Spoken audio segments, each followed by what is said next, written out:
Saya ini salah satu yang sangat penting. Saya minta, saya mohon, saya perintahkan.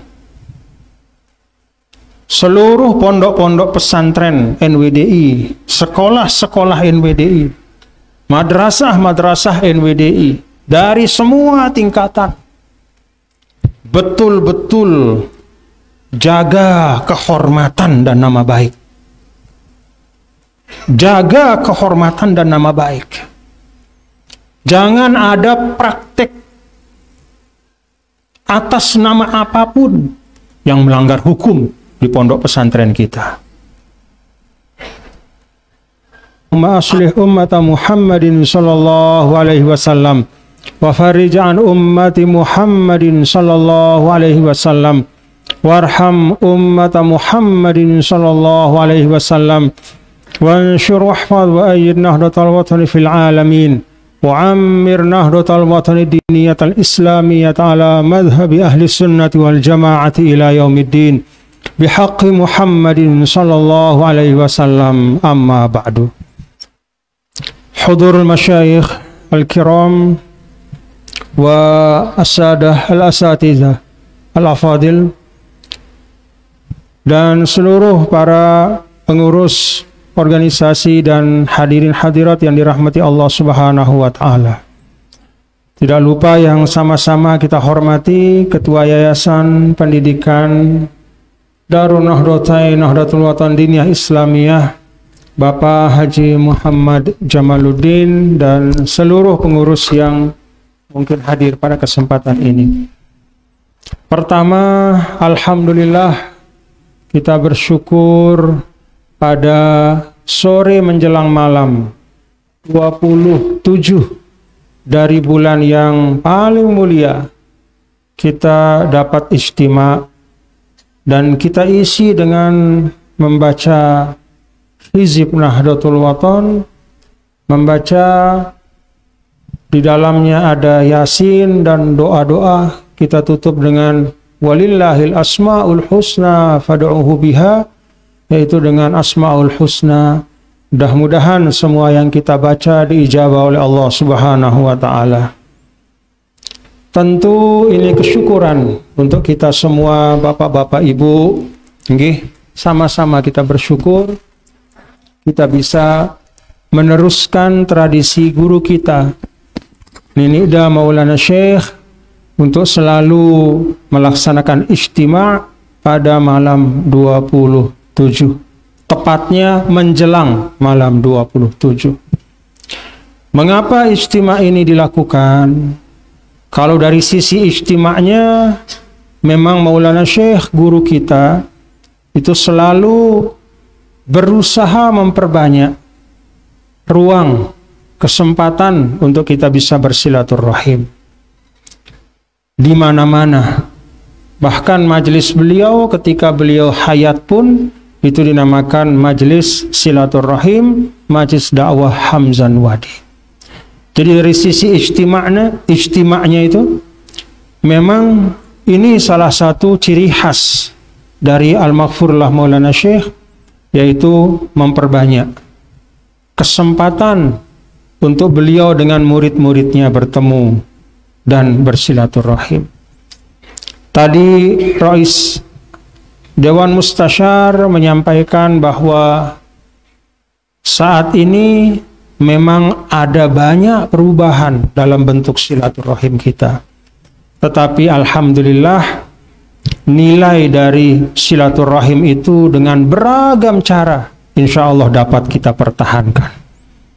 Jadi kalaupun tidak bisa setiap saat dan setiap waktu kita berjumpa, tapi sebenarnya teknologi telah membuka kesempatan untuk kita banyak bisa bersilaturahim. Alhamdulillah.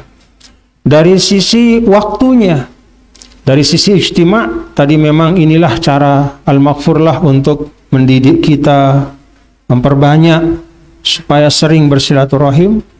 Dari sisi waktunya, malam atau menjelang malam 27, karena memang banyak sekali ulama menjelaskan, termasuk Imam Nawawi di dalam syarah Sahih Muslim ya, dan para ulama-ulama yang lain bahwa malam 27 itu ada keistimewaannya.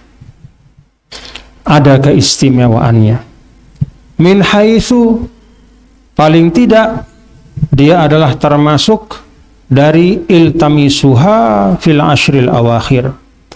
Lailatul Qadar itu dibatasi oleh Rasulullah Shallallahu Alaihi Wasallam pada 10 malam terakhir.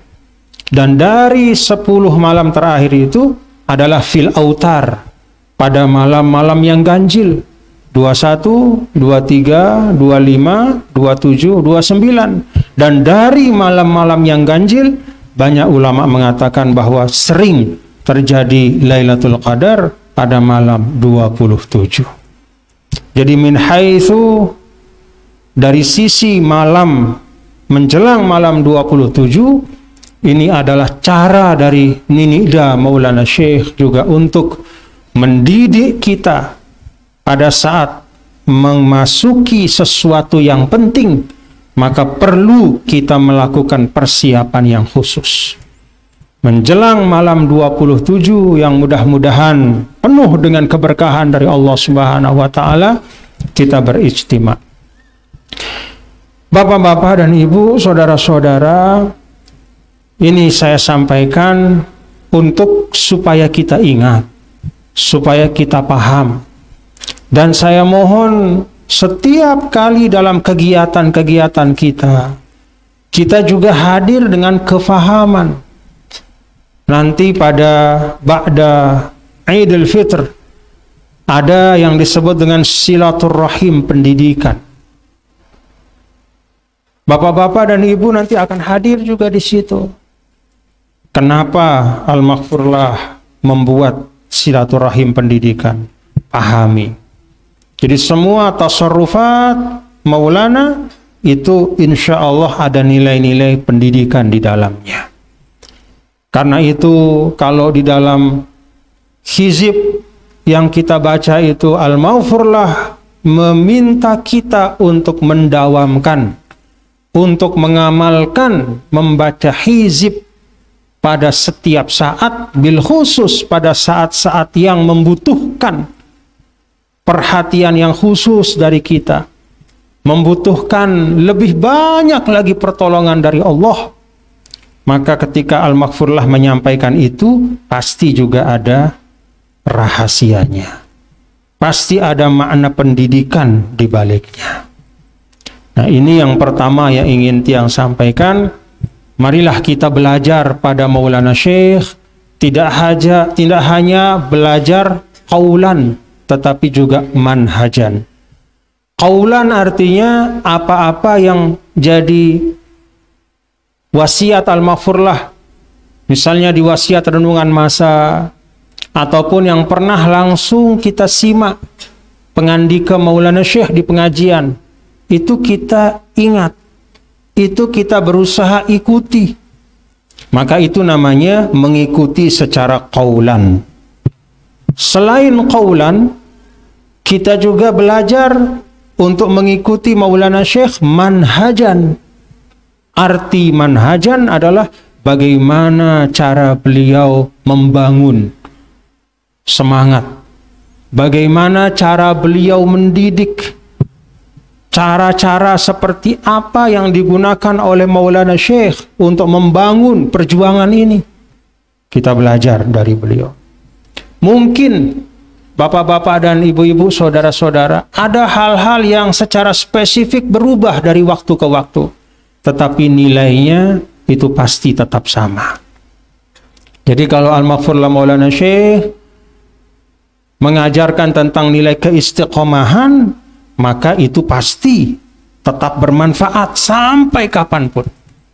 Walaupun contoh-contohnya bisa berbeda-beda. Demikian pula pada hal-hal yang lain. Bapak-bapak dan ibu, saudara-saudara sekalian, kesempatan bertemu dengan cukup banyak pengurus organisasi yang berkesempatan hadir pada sore hari ini, saya sebagai pemimpin di NWDI meminta kepada kita semua, mari laksanakan tugas kita masing-masing dengan sebaik-baiknya. Laksanakan tugas kita masing-masing dengan sebaik-baik. Tugas kita ya tugas kita. Tugas teman kita ya tugas teman kita. Jangan kita tinggalkan tugas kita untuk mengambil tugas teman kita. Dan jangan iri atau jangan membandingkan tugas kita dengan tugas teman kita. Kenapa kita tidak boleh iri? Karena yang dinilai sebenarnya bukan pada tugas si A atau si B, tapi bagaimana kita masing-masing melaksanakan tugas kita. Yang di cabang, mohon tunaikanlah tugasnya untuk memperkuat cabang, anak cabang dengan seluruh amal usaha perjuangannya. Madrasahnya, majelis taklimnya, majelis hizibnya, dan semua ruang-ruang perjuangan yang ada. Pengurus daerah juga sama. Pengurus wilayah, pengurus besar, para masyayikh, semua kita masing-masing punya tugas. Jangan, kok Tuan Guru Yusuf yang jadi Amit Mahat, kenapa enggak saya ya? Misalnya ada yang mengatakan ngelihat dari belakang, kapan ya saya jadi Amit Mahat ganti Tuan Guru Yusuf? Kayaknya saya juga bisa. Jangan. Sudah laksanakan tugas masing-masing dengan baik. Kenapa kita perlu melaksanakan tugas masing-masing dengan baik? Karena itulah yang kalau kita laksanakan dengan istiqomah, dengan sungguh-sungguh, itulah yang akan menjadi jalan insya Allah.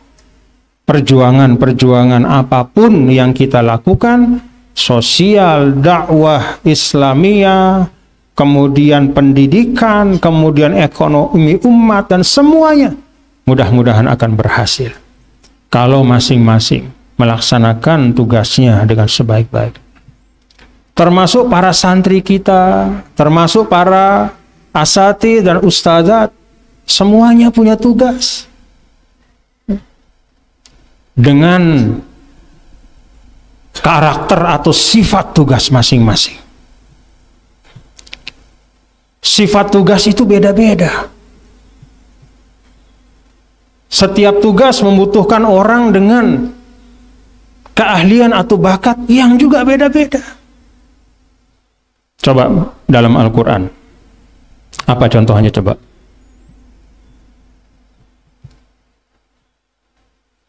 Nah, ya. Dalam surah Yusuf,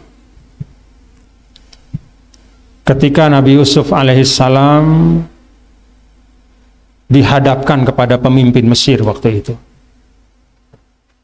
lalu istilahnya dibukakan kesempatan untuk mau jadi apa Melinda, kira-kira begitu. Apa kata Sayyidina Yusuf alaihissalam? Qala ja'alni ala khazainil ardi, ya. Inni hafizun alim.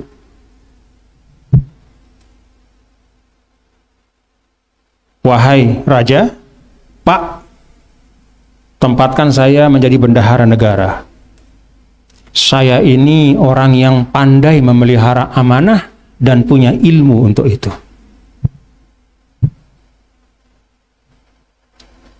Dalam posisi sebagai bendahara negara, kalau bahasa sekarang Menteri Keuangan, yang mengatur pendapatan pengeluaran, mengelolanya dengan baik, apa yang perlu disimpan, apa yang perlu dikeluarkan, dan seterusnya, maka sifat yang diperlukan itu, inni hafizun alim, al-hifzu wal ilmu, yaitu amanah, mampu menjaga, bisa dipercaya, orangnya amanah, berintegritas, alim, dan punya ilmu, mengetahui cara, tahu caranya. Itu dalam surah Yusuf. Tapi coba lihat dalam tempat yang lain ketika Allah menceritakan tentang anak Nabi Syuaib. Ya. Salah satu putrinya. Kan di situ diceritakan oleh Al-Qur'an bagaimana ada dua putri Nabi Syuaib itu antri mengambil air, tapi mereka selalu terdorong ke belakang karena banyak orang-orang laki yang lebih kuat. Jadi terpinggirkan, tidak bisa mendekat ke sumber air. Akhirnya datanglah Nabi Musa alaihissalam. Kemudian Nabi Musa alaihissalam dengan karena betaknya belik, Nabi Musa terkenal, ya, besar, kuat. Akhirnya dibantulah dua anak Nabi Syuaib maju ke depan sampai ke pinggir sumur dapat ambil air di mata air itu. Lalu pulang dua putri itu ke bapaknya dan menceritakan, "Pak, tadi ada orang, anak muda lah kira-kira, membantu kami sehingga kami bisa dapat air ini." Lalu salah seorang dari dua putri itu mengatakan kepada bapaknya, "Kita kan butuh air setiap hari. Kalau ada orang seperti itu bisa membantu, ya, sewa dia, artinya upah dia, jadi karyawan istilahnya, untuk bisa membantu setiap hari, maka itu akan lebih baik untuk kita, Pak." Apa kata putri Nabi Syuaib? Apa? Inna khaira man istajartal qawiyul amin. Pak, cocok yang tadi itu. Kenapa? Khaira man istajarta, sebaik-baik yang orang yang pantas untuk disewa untuk tugas itu, al-qawi, yang kuat, al-amin, dan bisa dipercaya. Karena ini anak perempuan dua, jadi bukan orang yang nakal. Kenapa pada saat menjaga harta negara sifatnya hafizun alim, sedangkan untuk mengurus urusan mengangkat air yang membutuhkan kekuatan fisik disebutkan qawiyul amin? Ya karena memang beda-beda tuntutannya. Kalau urus uang, ya yang diperlukan yang memang jago, amanah, punya ilmu, walaupun betaknya beci, atau bahkan walaupun dia betak, ya, atau bahkan dia tidak bisa bergerak di kursi roda pun misalnya, tapi dia hafizun alim, boleh, istilahnya begitu. Tapi kalau ngambil air di sumur, rebutan sama orang-orang kuat, tidak cukup sekedar amanah dan berilmu, karena itu tidak bisa selesai dengan otak saja, harus ada otot di situ. Ya. Bagaimana mau diilmukan, mau diberdebatkan, mau diceramahi kalau sedang rebutan ngambil air? Sama kayak orang lagi rebutan mau cium Hajar Aswad. Bisa ceramah bapak-bapak, "Assalamualaikum warahmatullahi wabarakatuh, mohon izin saya mau cium ya, sila bapak-bapak minggir dulu." Kena mau dia. Siapa yang mau? Udah plak sama orang. Harus al-qawi. Ya. Walillahil masalul a'la. Jadi segala sesuatu itu ada muwasafat, ya, ada sifat karakter, ada kompetensi, ada bakat, ada ilmu, ada pengalaman, ada tenaga yang diperlukan sesuai dengan masing-masing tugasnya. Tuan Guru Haji Huda, kita suruh dia untuk menjaga apa namanya, pakai seragam misalnya, jaga di depan, cocok enggak? Enggak cocok, kecil badannya, ya. Stop, nggak mau orang stop. Ini bapak ini kecil badan, cari yang besar badannya. Tuan Guru Ja'far, mana Tuan Guru Ja'far sih? Nah, itu sahabat saya dari muallimin dulu. Misalnya di Ma'had yang urusan muraqib misalnya. Siapa muraqib Ma'had alan? Minal muraqib alan? Hah? Tuan Guru Sudi.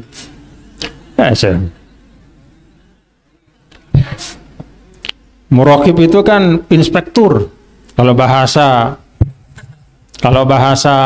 pemerintahannya, inspektorat. Nah, dulu misalnya saya inspektorat saya namanya Pak Ibnu Salim, namanya orang besar. Beli suaranya endah. Jadi bolehlah. Tuan Guru Zuhdi ya, misalnya.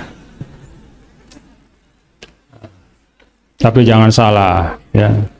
Di dalam yang kecil itu ada himmah yang besar. Ya. Tapi yang ingin saya sampaikan, ya Bapak-bapak Ibu, kita semua ini didudukkan, ditempatkan dalam rangkaian perjuangan itu dengan amanah kita masing-masing. Jadi jangan kita tengok teman dalam arti kan iya aku misalnya, wah. Karena ukurannya di mata Allah, di mata Al-Maghfurlah bukan siapa menjadi apa, tapi bagaimana kita menjalankan amanah itu. Bagaimana menjalankan amanah itu. Maka tunaikan dengan sebaik-baiknya. Paham Bapak-bapak Ibu nggih? Nah, semua ada tuntutannya, ada sifatnya, ada hal yang diperlukan, yaitulah yang kita, itu yang diamanahkan, lalu itu yang ditugaskan, dan tolong laksanakan tugas itu dengan sebaik-baiknya dalam ruang apapun. Wah, maghrib di mana?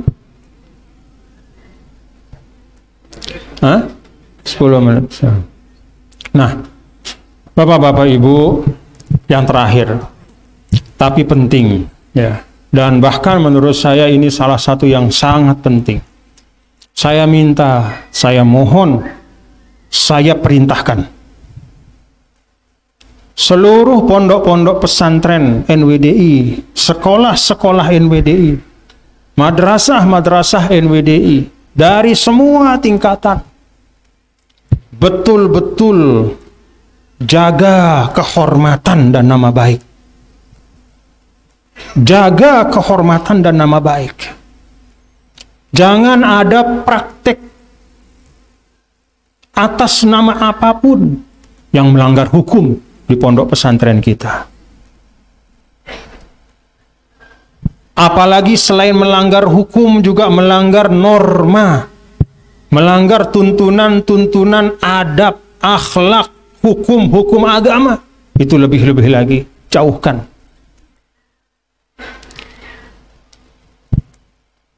Ada cukup beberapa kejadian, saya tidak katakan banyak, tapi ada kejadian-kejadian yang melibatkan orang di pondok pesantren atau sekolah agama yang mengandung hal yang bertentangan dengan nilai-nilai pondok pesantren, nilai-nilai Islam, nilai-nilai hukum. Ada pelecehan,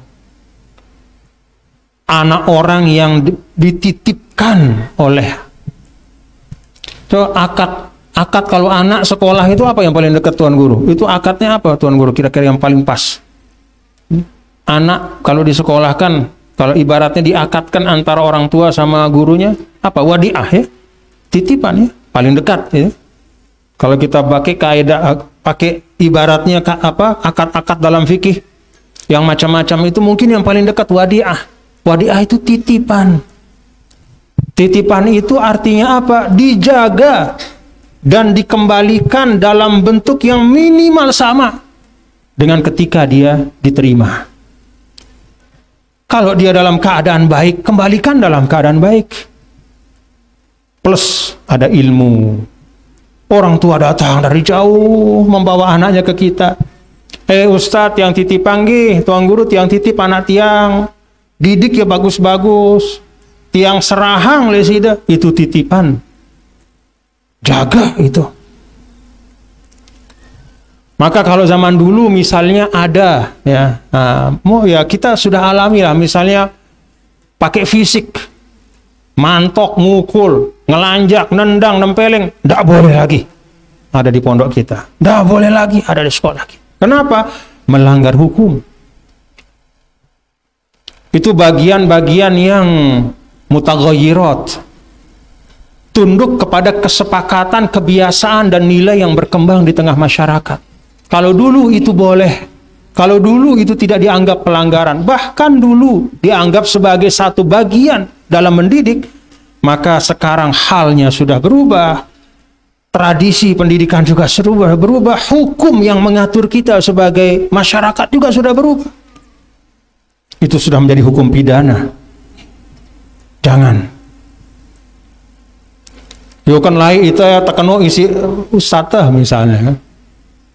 Kan itu lai tempeleng nih itu mun malas-males. Beunang kemelihat so itu tempeleng kanak-kanak ya. Jangan. Ya wah nasib itu lai no. Nah, jadi jangan ditularkan itu. Oh ya bagian teh lai no. Mau berkat. Ya. Nengke mun temele nitipang berkat lai muridnya dendek ngadu sing anu. Enggak boleh lagi. Paham Bapak-bapak Ibu? Jaga, jaga, jaga. Apalagi, nah ini lebih-lebih lagi, tidak ada ampun. Kalau kemudian itu berkaitan dengan pelecehan kepada peserta didik, santri ataupun santriwati. Ada kejadian di Pulau Jawa, di beberapa tempat. Ada santri perempuan dilecehkan, ada santri laki-laki dilecehkan. Na'udzubillah min zalik. Ini tidak boleh terjadi. Ini menurut kejadian kalau ada yang mau melakukan itu atau berpikir melakukan itu, ingat kepada Sidi Syekh Maulana. Ingat. Jangan. Tidak boleh. Tidak boleh. Paham Bapak-bapak Ibu? Nah, kalau ada misalnya indikasi seperti itu, beritahu segera. Beritahu, karena itu babu syarrin azim. Babu syarrin azim. Tutup pintu itu. Karena itu di dalam pola-pola pembelajaran di pondok juga saya minta untuk diperhatikan, supaya hal-hal yang bisa membuka ruang untuk itu tutup.